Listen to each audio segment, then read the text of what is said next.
So I was watching the X Zone TV channel last night when I was abducted by aliens, and they kept repeating to me over and over again, simultv.com, simultv.com. What's simultv.com? That's what I asked them. They had it written on the side of their UFO. How do you spell that? UFO. No, I mean simultv.com. simultv.com. simultv.com. Right. simultv.com. Interesting that you were abducted by aliens in a simultv.com UFO last night. Oh, yeah? Yeah. Now that you mention it, I remember now last night I was awakened from a deep sleep. My great-grandmother was standing there. She said she'd come from the hereafter to tell me about simultv.com. She even spelled it out for me. simultv.com, sonny boy. simultv.com. simultv.com, sonny boy. Wow. Yeah. Guys, you'll never guess what my psychic guru just told me. simultv.com. Exactly. Are you guys psychic too? Of course. We all know about simultv.com. simultv.com.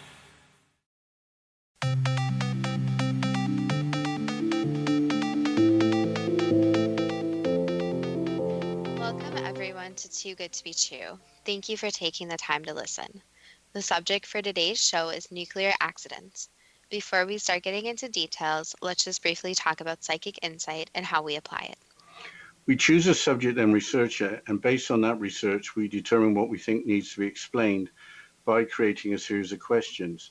Then Justina provides psychic insight to answer those questions. The psychic insight is narrated later in the show. Accepting the psychic insight is a question of individual belief. Now let's go through the disclaimers. Here are the disclaimers. Neither of us claim to have any expertise in any subjects that we discuss. We relate information we find through research and the psychic insight. We are always delighted to hear from the listeners. The show only lasts an hour. We don't have the time to present exhaustive research on any topic. This means that there will be information that we miss. We want to provide a basis for the psychic insight. We don't care if a theory turns out too good to be true, as the show name suggests. We are only interested in finding out more of the truth about topics. Spirit can only relate insight that is appropriate for our time in history. Free will cannot be affected.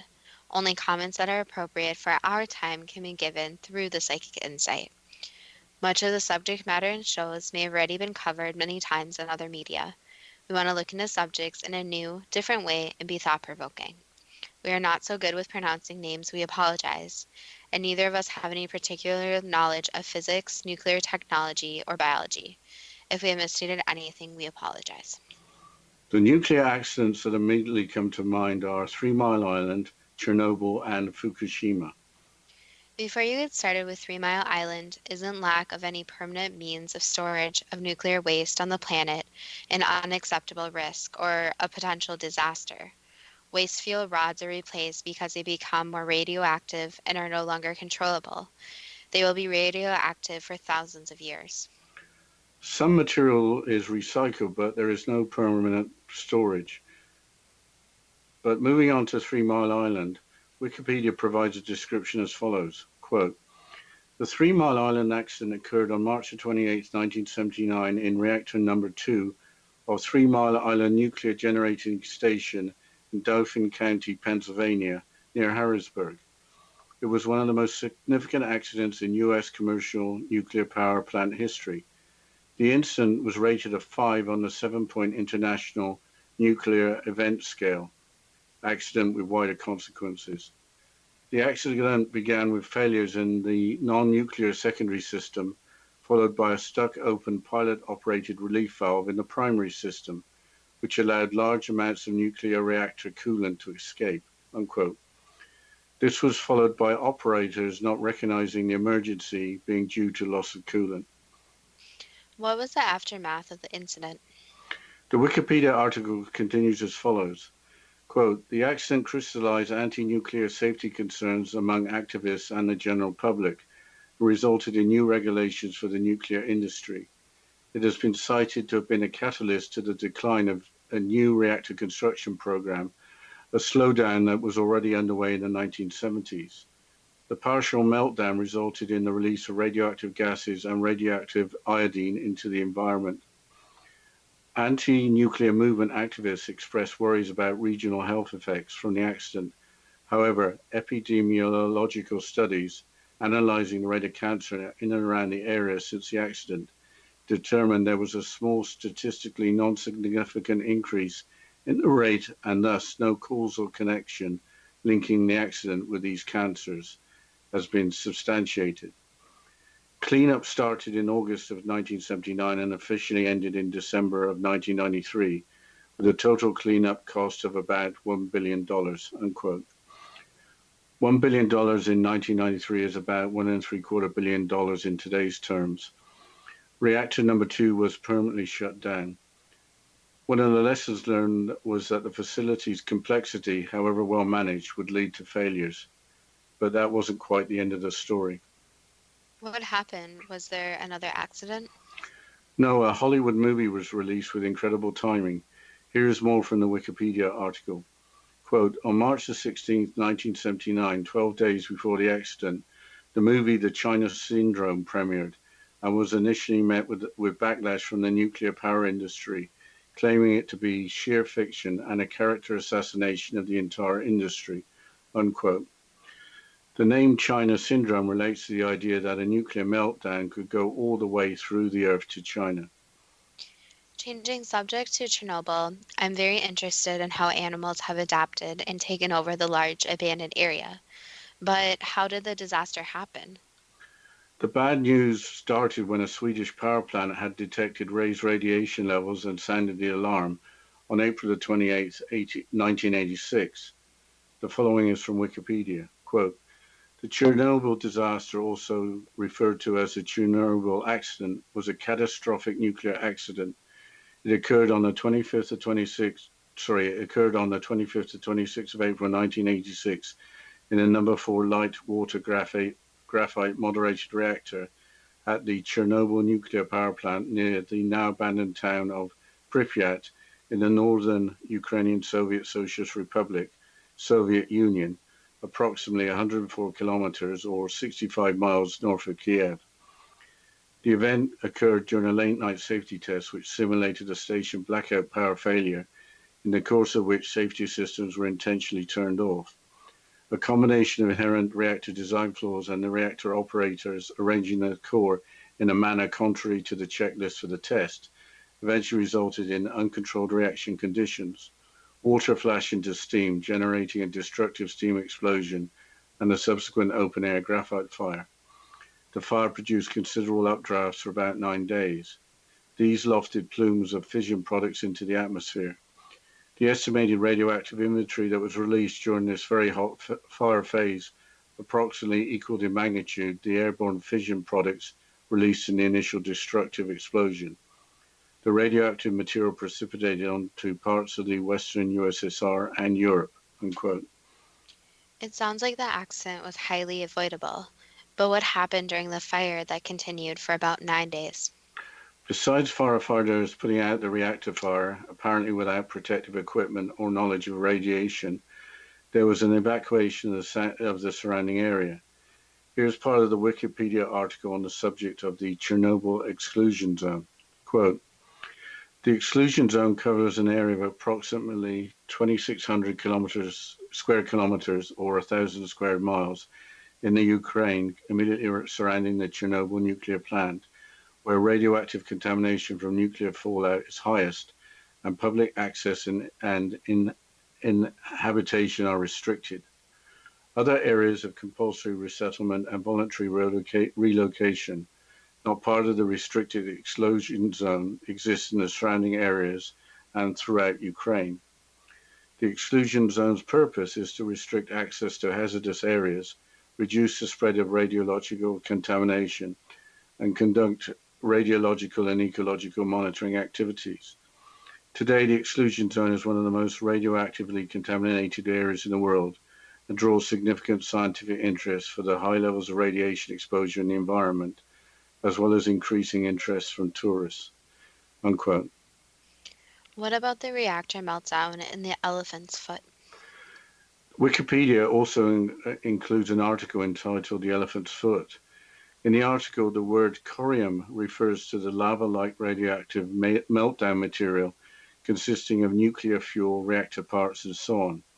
Here's part of the article. Quote, The elephant's foot is an extremely radioactive mass of corium formed during the Chernobyl disaster in April 1986 and was discovered in December of 1986. It is named for its wrinkly appearance, resembling the foot of an elephant. The corium mass is beneath reactor number 4 of the Chernobyl nuclear power plant under reactor room 217. The elephant's foot is a large mass of black corium with many layers externally resembling tree bark and glass. The mass is quite dense, unyielding to a drill bit, but able to be damaged by a Kalashnikov rifle. By June 1998, the outer layers of the mass began to turn to dust and the entire mass was starting to crack. The mass has penetrated through at least 2 meters or 6 foot 7 inches of concrete. The radiation level near the mass was approximately 8,000 roentgens per hour, an invariable lethal dose of radiation, unquote. I wonder how long it will be before the elephant's foot is no longer radioactive.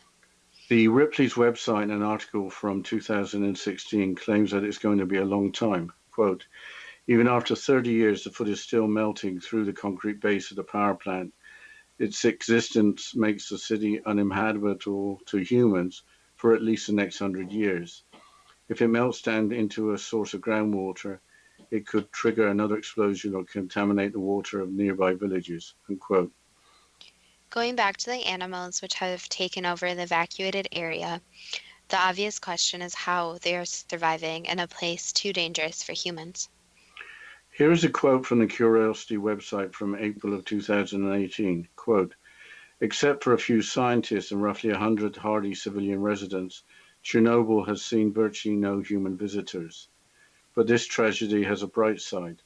The absence of human interference has led to a dramatic increase in wildlife. As reported by Natural Geographic in 2016, biologists performing a 5-week survey of the area captured images of a bison, 21 boars, 9 badgers, 26 grey wolves, 60 Chinokis, and 10 red foxes. But I think we'll have to go into the break, Justina. Yes, we'll continue after this short break, and you're listening to Too Good to Be True with Justina Marsh and Pete Marsh on the X-Zone Network, www.xzbn.net.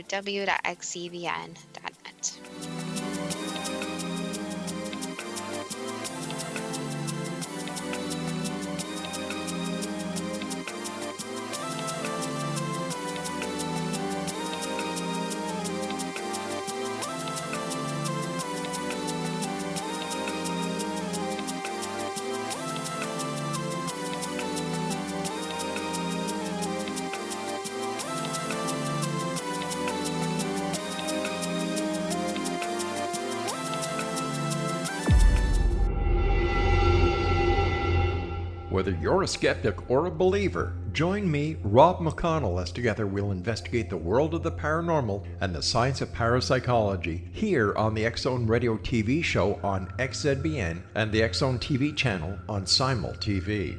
Since 1990, the X-Zone Radio TV show has been the place where people dare to believe and dare to be heard.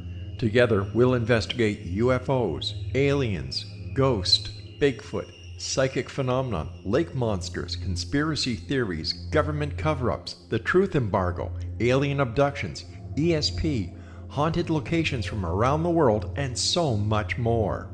With over 28 years of broadcasting and more than 4,500 individual guests, the X-Zone is truly a place where fact is fiction and fiction is reality, as evidenced by the credibility, integrity, and professionalism of the guests that we bring to our international audience. If you have seen a UFO, had a close encounter, seen a ghost, Bigfoot, lake monster, or a story that you would like to share or have investigated, contact me, Rob McConnell, by sending me your email to xzone@xzoneradiotv.com, or you can call toll-free 1-800-610-7035, extension 143, and on Skype, X-Zone Radio TV. For more information on the X-Zone Radio TV show with yours truly, Rob McConnell, visit www.xzoneradiotv.com or www.xzonetvchannel.com or simultv.com and xzbn.net. Until next we meet here in the X Zone from our broadcast center and studios in Hamilton, Ontario, Canada, always remember, X Zone Nation, keep your eyes to the sky and your heart in the light.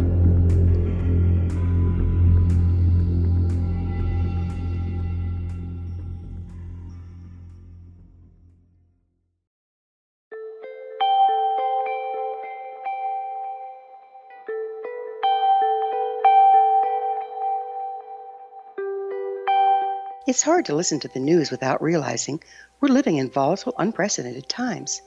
Yet never has there been such an opportunity to transform the human condition.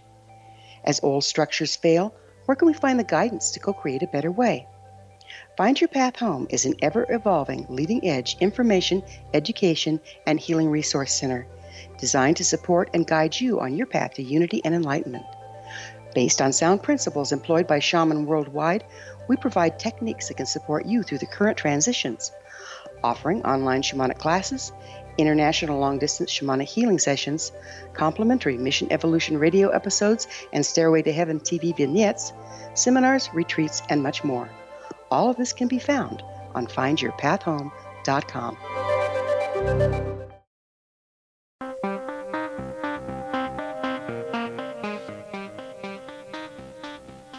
Welcome back to Too Good to Be True. And before the break, Dad, you were quoting from the Curiosity website about the animals at Chernobyl. Yes, I'll continue. Thank you, Justina. Scientists studying the population of wolves and other species have noticed similar trends. Wild horses roam the grasslands, boars root in the dirt, and beavers fell birch trees to make their homes. But how healthy the animals are is a point of debate. Danish scientist Anders Pape-Müller and biologist Timothy Massar from the University of South Carolina have found that things aren't looking so good for Chernobyl's wild residents.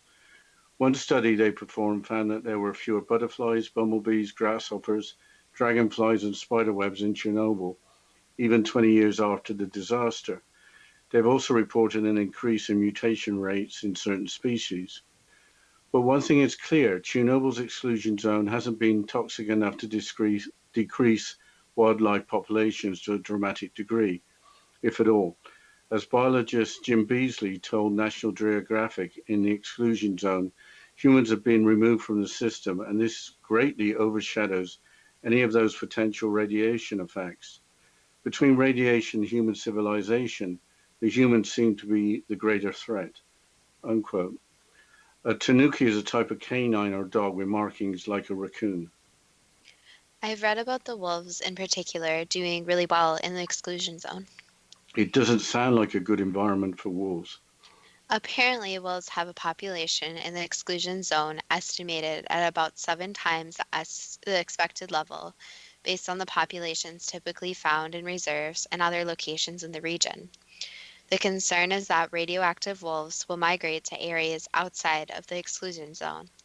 Also, there is a theory that the wolves are thriving as they may be taking care of prey exhibiting mutations that may be easier to hunt. Before we move on to Fukushima, I should mention that the last Soviet Union Premier, Mikhail Gorbachev, has been quoted as stating that Chernobyl was perhaps the real cause of the collapse of the Soviet Union. The Fukushima accident seems to have fallen off the radar. Presumably, people don't want to be reminded of the possibility that millions of gallons of radioactive seawater has become part of the Pacific Ocean.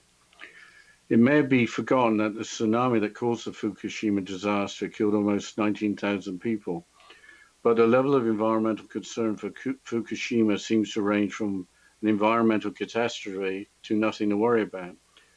The following is a summary of the events that happened in 2011, according to Wikipedia. Quote, the Fukushima Daiichi nuclear disaster was an energy accident at the Fukushima Daiichi nuclear plant in Okuma, Fukushima Prefecture, initially primarily by the tsunami, followed by the Tohoku earthquake on 11th of March 2011. Immediately after the earthquake, the active reactors automatically shut down their sustained fission reactions. The active reactors automatically shut down their sustained fission reactions.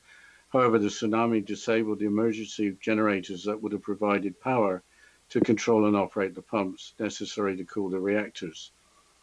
The insufficient cooling led to 3 nuclear meltdowns, hydrogen air explosions, and the release of radioactive material in units 1, 2, and 3 from the 12th to the 15th of March. Loss of cooling also raised concerns over the recently loaded spent fuel pools of reactor 4, which increased in temperature on 15th of March due to the decay heat from the freshly added spent fuel rods, but did not boil down to exposure. The article continues. The Fukushima disaster was the most significant nuclear incident since the 26th of April 1986 Chernobyl disaster, and the second disaster to be given a level 7 event classification of the International Nuclear Event Scale. As of September 2018, there have been 1 confirmed fatality linked to radiation due to the accident. The United Nations Scientific Committee on the Effects of Atomic Radiation and World Health Organization report that there will be no increase in miscarriages, stillbirths, or physical and mental disorders in babies born after the accident. Controversially, however, an estimated 1,600 deaths are believed to have occurred primarily in the elderly who had earlier lived in nursing homes due to the resultant poor ad hoc evacuation conditions, unquote. How many people were evacuated following the explosions at the nuclear plant? 160,000 people living near the plant had to flee their homes. The Japanese government in March of 2018 claimed that 70,000 people remain as evacuees. As of March of 2018, the town of Fukushima, which had a population of 10,500, remains uninhabited as decontamination hasn't been completed. What is the current extent of the environmental damage? The London Guardian newspaper, in an article from June of 2018, includes the following, quote, the stricken reactors still contain terrifying amounts of radiation. Cleaning up the mess will take decades and tens of billions of dollars. But outside, away from the few hotspot zones in the mountains, most of the radioactive isotopes that fell in the evacuated zone have now decayed away, and huge amounts of contaminated soil and vegetation have been bagged up and removed, unquote. That doesn't explain how much radiation drifted into the Pacific Ocean. Not enough to worry about, according to an article on the WGBH News website from January of 2018, as follows, quote, 5 years after the Fukushima nuclear meltdown, the radiation in the ocean off the coast of Japan is thousands of times lower than it was the month after the disaster, but water contaminated by the power plant is still slowly seeping into the ocean. Radioactive isotopes from Fukushima have been detected off America's west coast, but in levels so low they don't pose a health risk. If you get up every day and go swimming in those waters for an entire year, you have an additional dose, but it turns out to be about 1,000 times smaller than a single dental X-ray, said Ken Boosley, a radiochemist with the Woods Hole Oceanographic Institution, unquote. As of 2016, the international organization Greenpeace was active in the waters near the Fukushima plant. Greenpeace were dredging up sediment from the ocean floor to check for radiation hotspots and for locations free of contamination. Radiation hotspots buried in sediment may still exist, following over 80% of the total radioactive contamination from the accident being washed into the Pacific. What about eating fish caught near the Japanese Pacific coast? The WGBH News article from earlier addresses the radiation levels across the Pacific. Quote, Boosley's sampling shows that the levels of radioactive cesium in the ocean off Japan are thousands of times lower than April of 2011, when cooling waters from the Fukushima nuclear plant were released directly into the ocean. But they are still high enough to cause concern about eating some types of fish, as radioactive particles concentrate in their flesh. Boosley said around 1% of the fish in the waters off of Fukushima are currently above the government's seafood radiation limits, down from over half of the region's fish in 2011, unquote. What is being done to deal with the reactors that are still leaking radioactivity? In 2017, TEPCO, the Tokyo Electric Power Company who operate the plant, tried robots to take data in areas too dangerous for humans. The London Guardian newspaper reported the following in March of 2017, quote, developing robots capable of penetrating the most dangerous parts of Fukushima Daiichi reactors and spending enough time there to obtain crucial data is proving a near impossible challenge for TEPCO. The Scorpion, so called because of its camera-mounted folding tail, died after stalling along a rail beneath the reactor's pressure vessel, its path blocked by lumps of fuel and other debris. The device, along with other robots, may have also been damaged by an unseen enemy, radiation. Before it was abandoned, its dosimometer indicated that radiation levels inside number 2 containment vessel were at 250 sieverts an hour. In an earlier probe using a remote-controlled camera, radiation at about the same spot was as high as 650 sieverts an hour, enough to kill a human within a minute. What are the plans for the future? The London Guardian newspaper article continues as follows, quote, Naohiro Masuda, the president of Fukushima Daiichi's decommissioning arm, says he wants another probe sent in before deciding on how to remove the melted fuel. Despite the setbacks, TEPCO insists it will begin extracting the melted fuel in 2021, a decade after the disaster, after consulting government officials this summer, unquote. With that, let's begin the questions. Why are the challenges of the nuclear power industry, such as the risk of catastrophic accidents or the lack of permanent nuclear waste storage, subjects not often covered in mass media?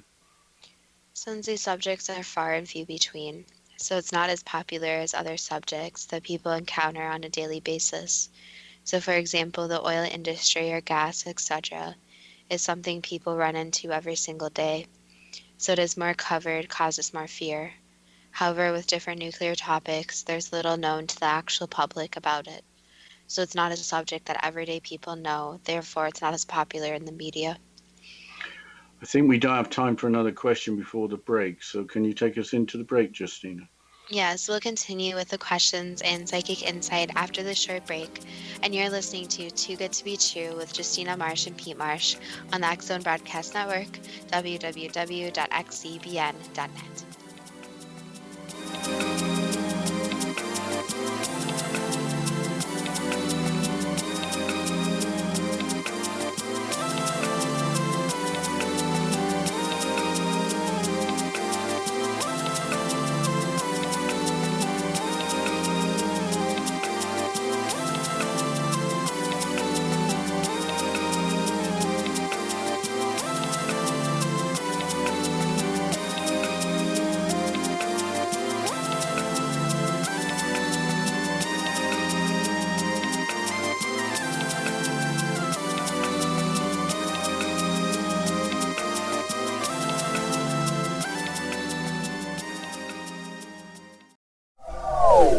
They are here, and they've been here for thousands of years, making their presence known in the shadows. They might be seen by a lonely motorist on a deserted road late at night, or by a frightened and confused husband in the bedroom he is sharing with his wife. But who are they?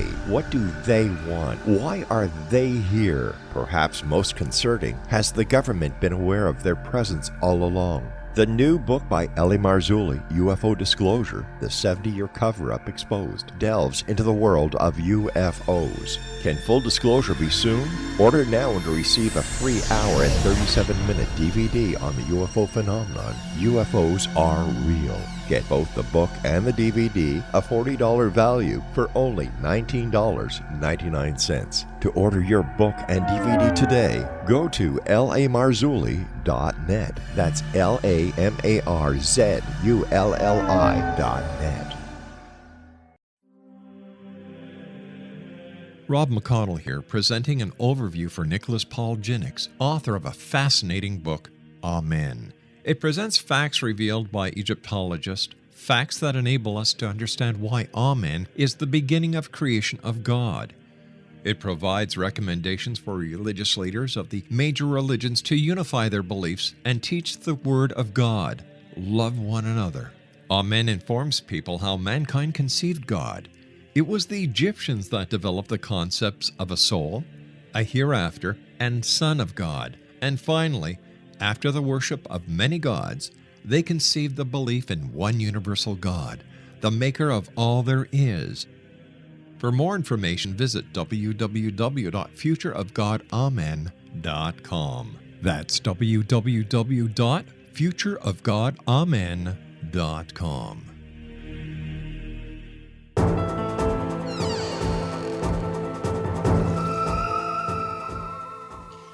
Welcome back to Too Good to Be True. And before the break, we were going through the questions on psychic insight about nuclear accidents. So, Dad, can you please continue with the questions? Yes, thank you, Justina. What can be done by all of us to protect the environment by promoting the safe permanent storage of nuclear waste? The biggest problem with nuclear waste is that it's just left there.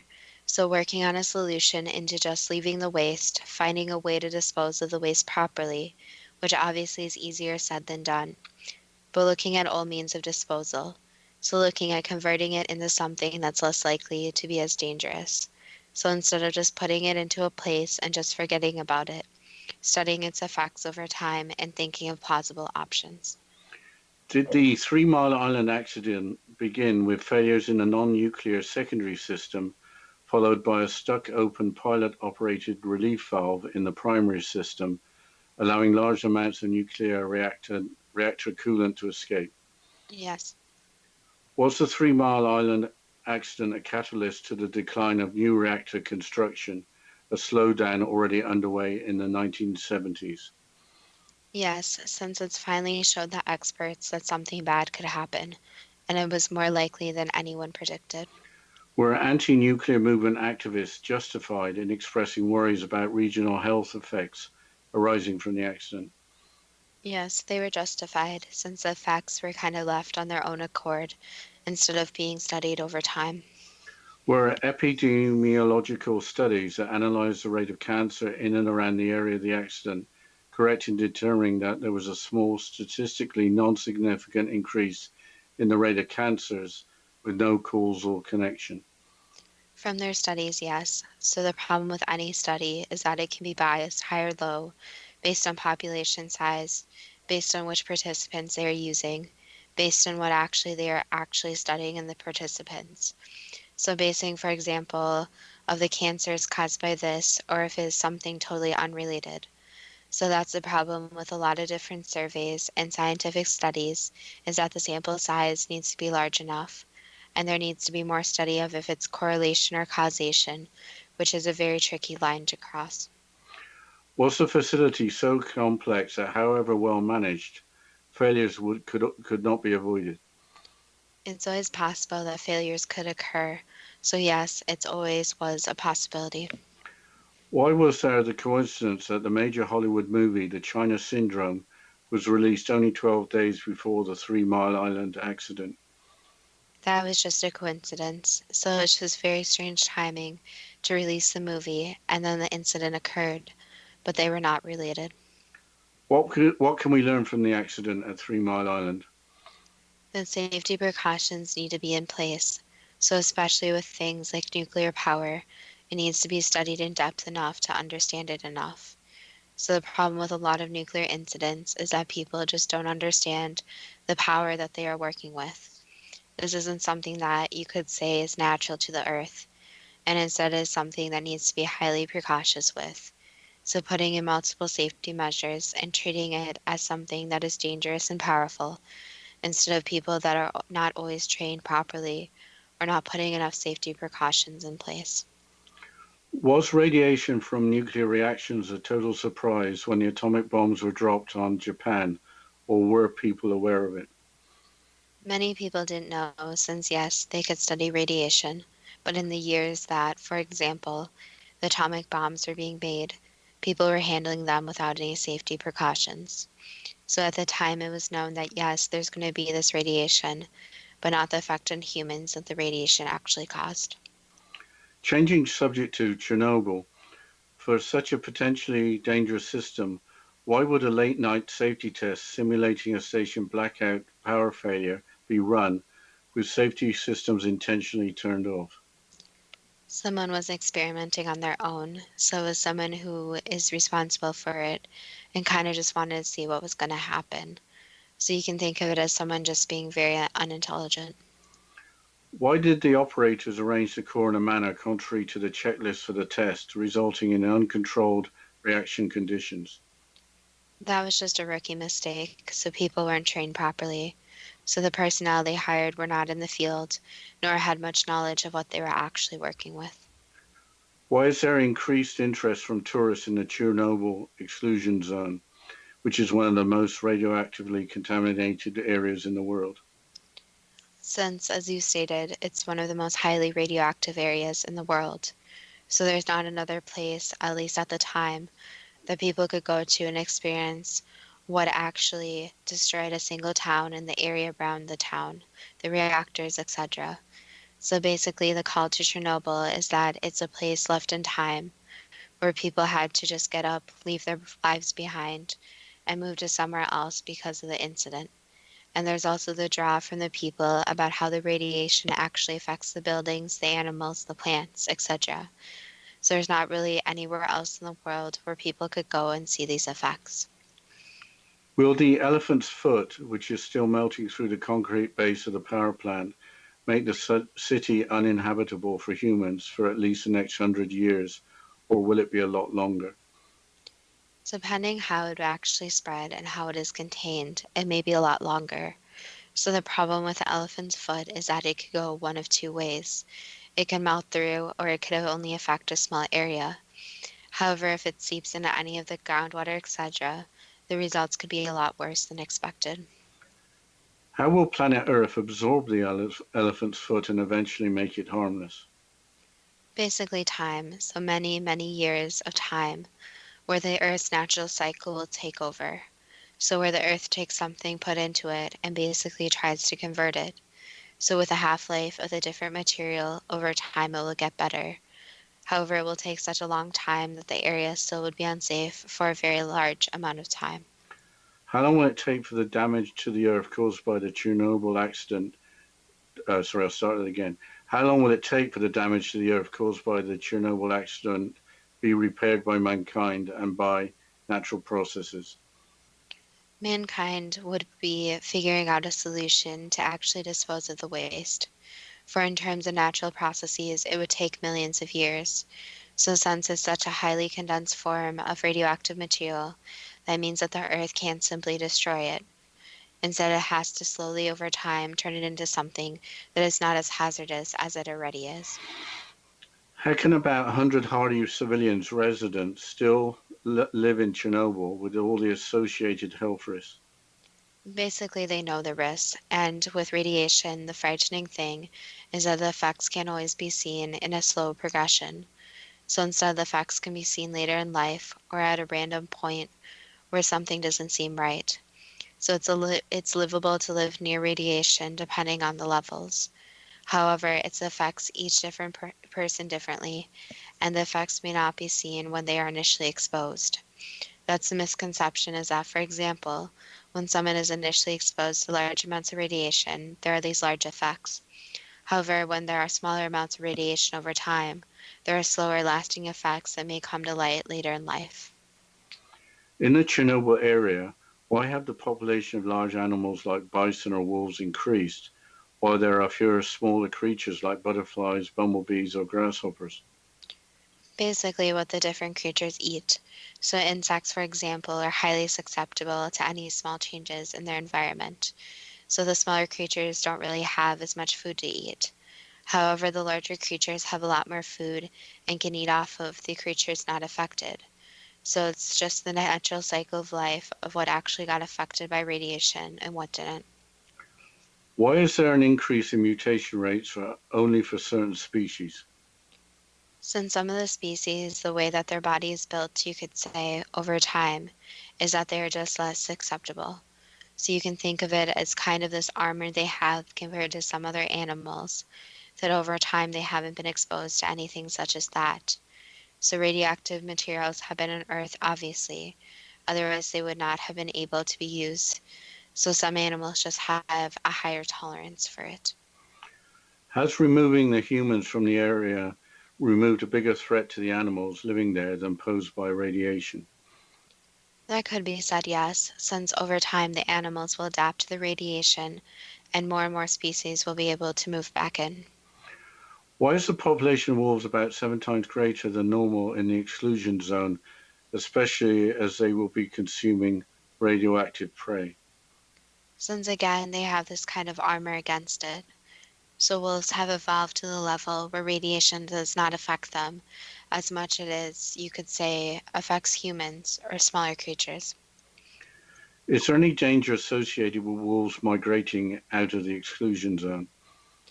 No, as long as people don't use them for food, for example, but that's highly unlikely.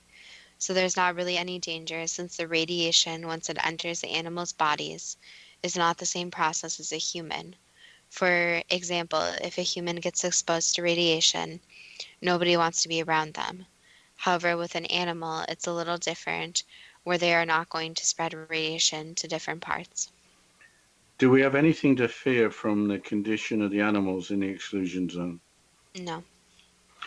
Does prey exhibiting mutations provide for a source of food that is easier to hunt by wolves or other carnivores?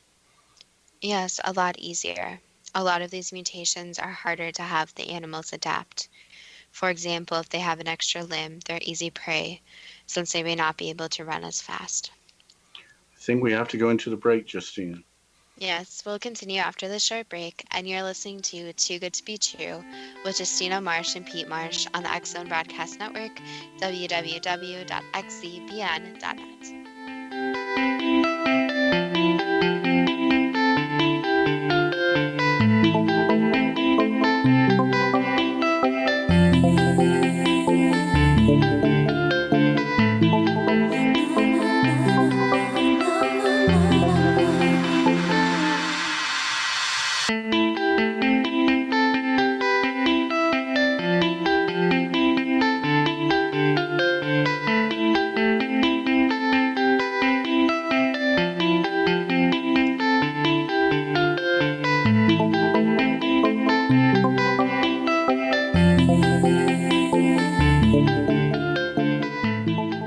You have heard of the X Zone?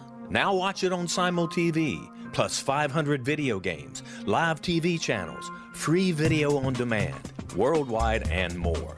Does this sound like tomorrow's television? Well, it is, but you can have it today, right now.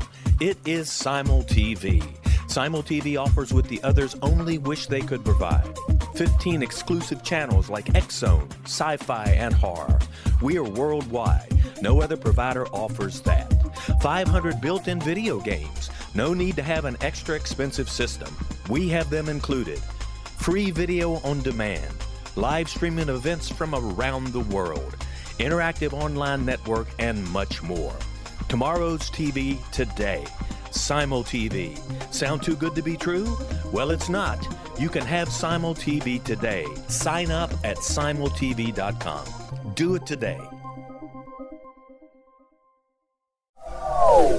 They are here, and they've been here for thousands of years, making their presence known in the shadows. They might be seen by a lonely motorist on a deserted road late at night, or by a frightened and confused husband in the bedroom he is sharing with his wife. But who are they? What do they want? Why are they here? Perhaps most concerning, has the government been aware of their presence all along? The new book by Eli Marzulli, UFO Disclosure, the 70-year cover-up exposed, delves into the world of UFOs. Can full disclosure be soon?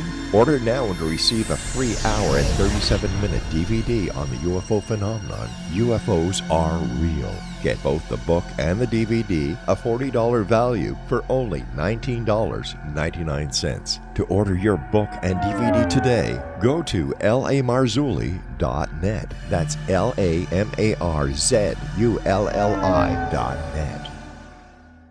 So I was watching the X Zone TV channel last night when I was abducted by aliens, and they kept repeating to me over and over again, simultv.com, simultv.com. What's simultv.com? That's what I asked them. They had it written on the side of their UFO. How do you spell that? UFO. No, I mean simultv.com. simultv.com. simultv.com. Right. simultv.com. Interesting that you were abducted by aliens in a simultv.com UFO last night. Oh, yeah? Yeah, Now that you mention it, I remember now last night I was awakened from a deep sleep. My great-grandmother was standing there. She said she come from the hereafter to tell me about simultv.com. She even spelled it out for me. SIMULTV.com, sonny boy. SIMULTV.com. SIMULTV.com, sonny boy. Wow. Yeah, Guys, you'll never guess what my psychic guru just told me. simultv.com. Exactly. Are you guys psychic too? Of course. We all know about simultv.com. SIMULTV.com. Welcome back to Too Good to Be True. And before the break, we were going through the questions and psychic insight about nuclear accidents. And we were talking about the animals in Chernobyl. So, Dad, can you please continue? Sure. Thank you, Justina. Are wolves and other apex predators helping to deal with the mutations? Yes, since it's the natural cycle of things where animals mutate, usually those are the first to go, especially when the mutation that makes it harder for them to survive. Do the animals sense a danger from radiation from living in the exclusion zone? Yes and no. They have a natural sense, but they don't feel the radiation. So it's more that they do have a sense of it, but it's not a giant danger warning, such as when a fire occurs. You have probably answered this, but are animals adapting to the environment in the exclusion zone, perhaps building a resistance to the effects of radiation? Yes, 100%. Was the last Soviet Union Premier, Mikhail Gorbachev, correct in stating that Chernobyl was perhaps the real cause of the collapse of the Soviet Union? That could be said in a way, since it was a very large, you could say, smack in the face for the Soviet Union. So it was basically where the Soviet Union tried to be as perfect as possible. But they showed the world they're failing, and they failed in a large way. What can we learn from the accident at Chernobyl? To be careful. So nuclear power, any power, or even anything that humans do, does come with consequences. So towns can be destroyed by humans and incidents like this, but luckily it didn't spread to many different parts, but in a way also affected many different parts of the world. So the thing with radiation is that it can spread hundreds of thousands of miles, and it's very dangerous to the people in that area. So to be very careful with nuclear power, and to make sure that not just anyone, that at these sites the people are trained, and to also to have some assessment. So not to just throw anyone in a nuclear power plant and think they can operate it. Changing subject to Fukushima, as of September 2018, is just one confirmed fatality linked to leak radiation because of the accident entirely accurate? No. Was there a large number, or is there a large number? The problem again is causation and correlation. So it's very hard to link many deaths since there obviously were other weather factors and other health risks in the area. So it's very difficult when a person goes in, they're sick, and they end up passing away to specifically link it to the accident, unless they specifically mention that they were there for the accident or investigating it. So it's easier to say someone died because of, let's say, X type of cancer, comparing it to trying to make the causation that it's from the incident.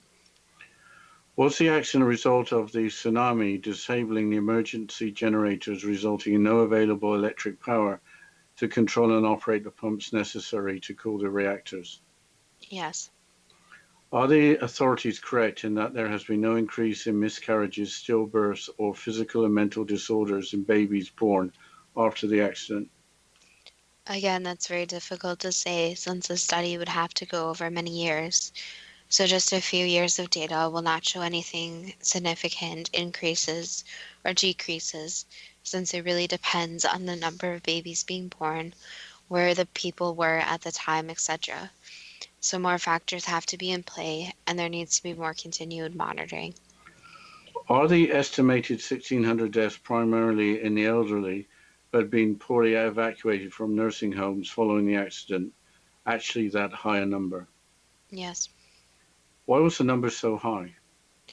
Since nobody was prepared for the disaster, so there wasn't a plan to help people try to get out of the area. Since again, it was kind of optimistic thinking that something like this would never happen. How have the huge amounts of contaminated soil and vegetation, after having been bagged up and removed, been stored in a safe condition? You can say that it is supposed a safe condition, since they have been put into metal and concrete holds, but it's never really going to be safe since anything can always crack or leak. Where have these huge amounts of contaminated soil and vegetation been stored? Is that on site?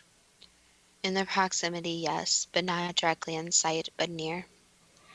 If you swim off America's west coast every day for a year, is the additional radiation you're exposed to due to the accident about 1,000 times smaller than a single dental X-ray? Again, that really depends on the water and where you are swimming, but the amount that people would be exposed to at this time is very small, yes. Is the western side of the Pacific completely free from radiation effects caused by the accident? No, there's contamination that did spread. So some areas maybe you could call them hotspots, where there is more radiation than others. Are there still hotspots of radiation in the mountains and in the sediment of the ocean floor near the Fukushima plant? Yes, Do these hotspots represent a significant amount of radiation? yes, they do. Was over 80% of total radioactive contamination from the accident washed into the Pacific Ocean? Yes, Was or is marine life affected by genetic mutation in the Pacific Ocean following the accident? yes, there is. Is that being dealt with by predators in a similar manner as Chernobyl? Yes, there's going to be the evolution of species, but again, some different types of fish may be able to cope with it better than others. The major factor, though, is that more sensitive fish and any types of coral that are sensitive to any changes in their environment would be the most affected, and also any mammals. So certain species will be able to cope with it better, such as the wolves in Chernobyl, compared to more sensitive species.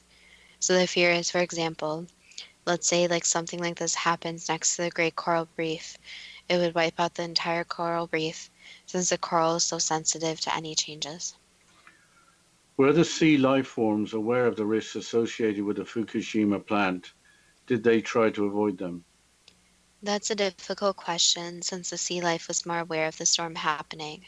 So they already cleared out of the area, and the interesting thing about sea life is that they know kind of what's going on top of the sea too. So if there's heavy weather above the sea, it also affects under the sea.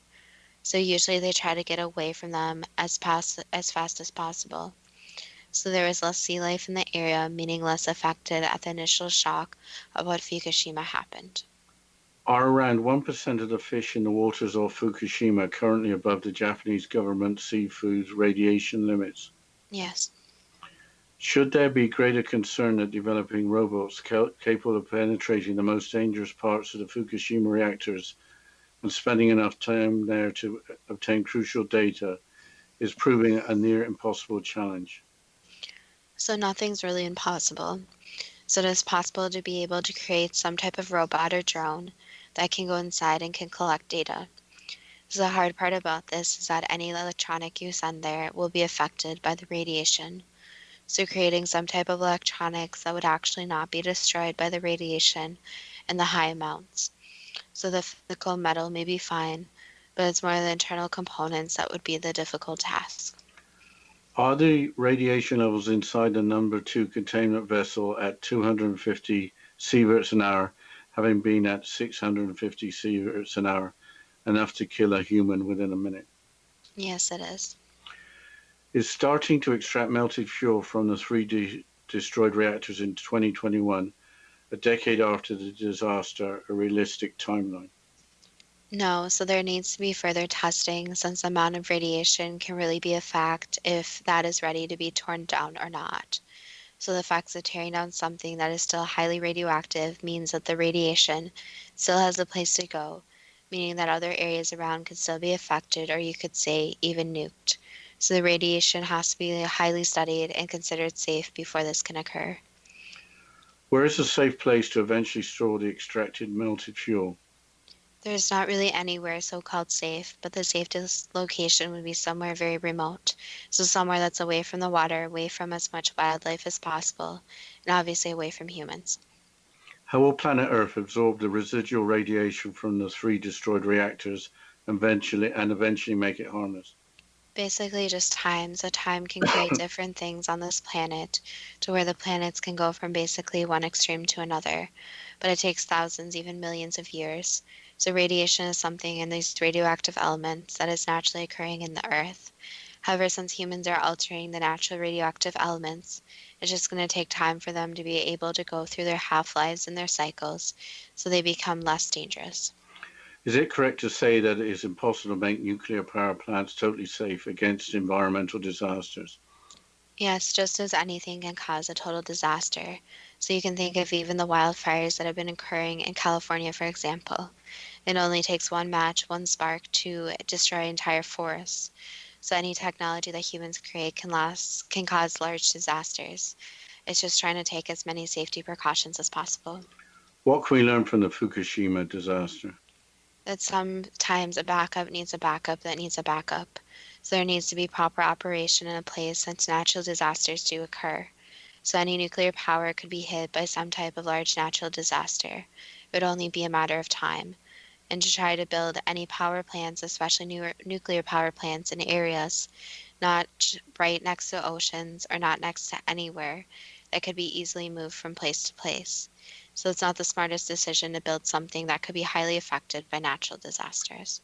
That was the last answer. Are some animal species adapting well to increase radioactivity following nuclear accidents too good to be true? That depends on what you are prepared to believe. Well, we don't have much time left, but it was fascinating to hear about the animals at Chernobyl. That, to me, was the best part of the show. Yes, and always, we thank all the listeners for listening, and we look forward to next week's show.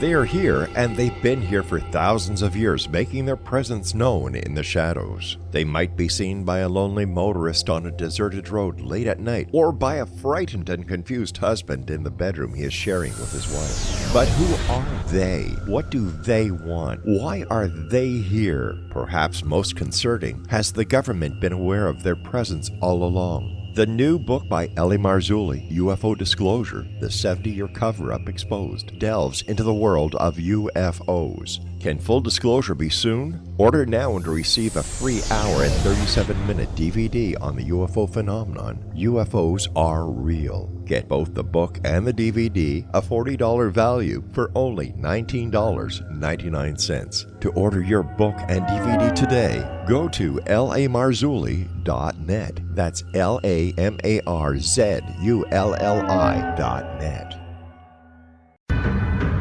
If you are looking for a safe, zero-calorie natural option to the harmful artificial sweeteners on the market today, Just Like Sugar is what you're looking for. Just Like Sugar is a wonderful natural alternative for those health-conscious people who choose a calorie-restricted diet with a great, pure, sweet flavor that tastes just like sugar. Just Like Sugar is a great natural option for people suffering from diabetes and may be useful in restricted diet programs where standard sugars are not allowed and does not cause a laxative effect of some other sweeteners. Just Like Sugar comprises a perfect blend of chicory root fiber, natural calcium, natural vitamin C, and Just Like Sugar's sweetness comes from the natural flavors from the peel of the orange. Just Like Sugar is a natural alternative to harmful artificial sweeteners and will change the way that you believe all natural sweetener products taste. Just Like Sugar is available at your local Whole Foods markets, Wild Oats markets, Henry's, Sun Harvest, and many other fine natural food stores in the U.S., Canada, and worldwide. You have heard of the X Zone? Now watch it on Simul TV, plus 500 video games, live TV channels, free video on demand, worldwide, and more. Does this sound like tomorrow's television? Well, it is, but you can have it today, right now. It is Simul TV. Simul TV offers what the others only wish they could provide. 15 exclusive channels like X Zone, Sci-Fi, and Horror, We are worldwide. No other provider offers that. 500 built-in video games. No need to have an extra expensive system. We have them included. Free video on demand. Live streaming events from around the world. Interactive online network and much more. Tomorrow's TV today. Simul TV. Sound too good to be true? Well, it's not. You can have Simul TV today. Sign up at simultv.com. Do it today.